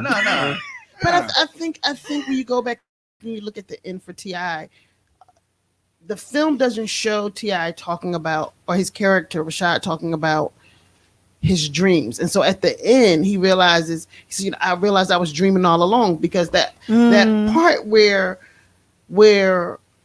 Lauren London's character, where Nunu finds his drawings and says, "You're good," is that moment where he didn't even realize it. There's a part where Lauren London says, "I wish you could see what I see." Yeah, it's a great Okay, line. so there are these little moments to let you know that T.I., he was focused on being responsible. He was focused on taking care of his brother. The point where he takes Because out he this- said that's what he's this- supposed to do. Right, this knot of cash that he had been saving, and I'll give it to you so you can get out of here, or whatever the case may be. There's this moment at the end where he realizes, I too didn't realize that I had a dream, and I had these giftings that are now playing out. The fact that everything ends positively, I think we're so used to some tragedy happening at the end that we are shaken when we see that everything doesn't have to end up with at least one person dying. Right. Why is that a challenge for us? And the other thing you have to remember, Vince, to her point, is that when T.I. does confront Big Boy, while he does it disrespectfully, he does throw his money at him. So, Right. so Big so Boy he got off a shot. But Big Boy actually. Then he did picked up his so, money. So the debt has been settled. Right. Debt has been settled. That's Okay, true. all right. I'm not gonna fight you that much. I like a happy ending, but it has been sort of tickling the back of my I was mind surprised. I was all like, so he's afternoon. not paralyzed? Like, I was waiting for some sort of like heavy traumatic. Mhm. No, in- no, no, no. Because you we're waiting used for to like that. a $1 million baby moment. No, not that bad. Okay. We're used to that menace to society, boys from the hood, some tragedy. Oh, yeah. And what it shows is that in the hood, there you can still find joy, and you still dream, and you still can achieve. And everybody that was growing up in the hood, they weren't all trying to cross over to the other side of the tracks. I mean, Jackie Long's character was, but there was a celebration of the hood, right? You don't get the feeling that it's this horrible place, because you find joy in the swimming pool and the roller skating. Yeah. And it really took Keith David's character to reflect, like, I am who I am because of where I grew up. If you really think about it, the fact that I am a shrewd businessman and all that starts where I grew up. And scary as hell. Oh gosh! Shout out to Jackie Long, who in real Oh, the Real Hollywood Husbands. when they kept making jokes Yeah. about, you've only really been in like one movie. That is him. Yeah, oh, yeah. It's Jackie Long. However, shout out to him who played in several episodes of the spinoff of Power, Ghost. It's your jam. Yeah. Yeah, Oh, good for him. Good for him. he's getting a check, y'all. Amen. Amen. I love it. So Nikki, would you recommend that people watch ATL? I would. If you want a feel good story and if you want to see us shown in a different way Mhm. and something that is believable and inspirational, and you don't feel like you need to drink malt liquor afterwards, like I do after Set It Off, Or watch cartoons immediately. yeah, or watch thereafter. cartoons immediately, Yeah. right? Yes, I would definitely say watch ATL, and you'll probably want to take a trip to the Waffle House afterwards. What about you, Toya? I was actually thinking about this because I knew I was going to be asked this. I would recommend it based on what someone's tastes are. Meaning, it's not one of those movies. It's weird. It's not like Coming to America where I'm like, everybody should see Coming to America. You know what I mean? Like, it's not one of those movies. But based on what someone's like if you like Drumline, if you like those type of movies, yes. Does that make sense? It's not like an overall like this is great for everyone, and I think everyone should see it. Like, you might get it, you might not. Like, but it's good. It doesn't take away from the fact that I think it's good. But I would just recommend it based on someone's taste. Well, I will say that I would recommend this, and I would recommend this to fans of Drumline. I would recommend this to fans of, like, you know, your whatever your typical hip hop movie is. I would recommend this to fans of Coming to America because I do think that this is another piece of America that is being celebrated here, and it's being celebrated in all its vitality from the very opening of the film to the end of the film.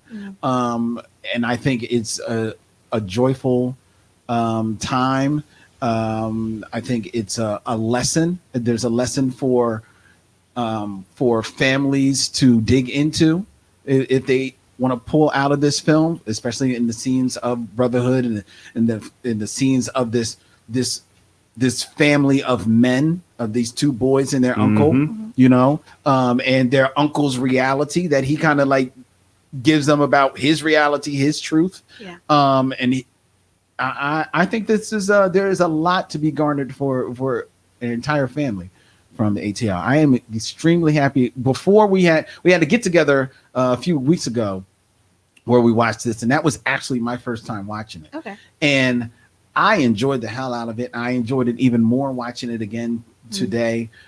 This was really, really a good time at the theater, and I can only wish for more people to see it. Oh, absolutely. 4 for 4. And I'll just focus just on the quality. Great directing, great story, great acting. Like, this is just this is, dare I say, a great movie. So absolutely. If you like great movies, you should watch this. Absolutely. There you go. All right. We got to do Drumline. I think Drumline might have to be in the March. Yeah. And no wonder you like the New Edition story. Well, why do you say that? Because the director of this, Chris Robinson, actually worked on the New Edition story. Because the New Edition story is very good. Jason Weaver is in the Jacksons in An American Family, though. I just wanted to see what it does. It's not funny what it is. It was so sad, but it was so funny. It's older Michael, but my absolute favorite scene is that moment that scene where Jermaine leaves and they perform for the first time. And the actor who plays Michael Jackson, how am I going to do it? Jermaine's always on my left. How am I going to perform if Jermaine's not on my left? And then they're singing Never Can Say Goodbye. And he looks to his left and it's Randy. And then it's a split scene and it's Jermaine in a velour sweatsuit walking barefoot on the beach because he's not in the family group anymore. How am I going to perform? Jermaine's always on my left. If Jermaine's not on my left, how can I perform? I cannot. So many moments. Oh, boy. So many moments. Oh. Angela Bassett said, I heard you. I heard you. And then she did the Catherine Hobble. She said, I heard her. I heard her. He said, go get me some ice cream. Go get me some ice cream. Because he was real casual. He had his arm up. Oh, go get me some ice cream. You know, some butter pecan. And then she dipped out, but then she dipped back. And she said, I heard her. And then she did the hobble. All right, before we get into what we're going to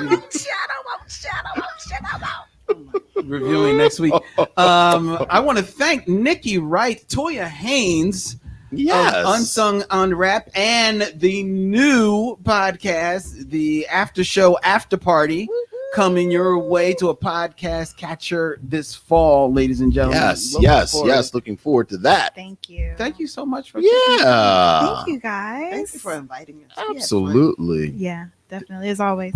This was a great time. Before we tell you what we're going to be watching next week here on the Micheaux Mission, I invite you to email us all of your thoughts and concerns, ladies and gentlemen. You can email us at micheauxmission@gmail.com. That's MICHEAUXMISSION. You can also go to our website, micheauxmission.com. 2 Men, 1 Podcast, every black film ever made, where you can hit swag and check out all the cool designs that we have for your buying pleasure by way of our good friends at T Public. Like and follow us on all the social medias, Instagram, Facebook, Twitter. Subscribe to the Micheaux Mission on YouTube at Micheaux Mission, which is a proud member of The Podglomerate, thepodglomerate.com. We make podcast work. All right, next week on the Micheaux Mission, ladies and gentlemen, well, we did Penitentiary 1, and then we did Barbershop, and then we had to get back into the penitentiary. And now, after this brief trip down to the ATL, we're going to head back to the sunny confines of Chicago for Barbershop 2. All right. Back in business. Yes. We're going to have a good time next week, ladies and gentlemen. Mm-hmm. I promise you, because I like this movie. Oh, spoiler. So we might as well just skip to September. So Barbershop 2 next week here on the Micheaux Mission. Until then, ladies and gentlemen, he's Vince, I'm Len, and in parting, we say, We'll see you when it's time to meet again. and thank you all for dealing with all of our technical difficulties. We love you all.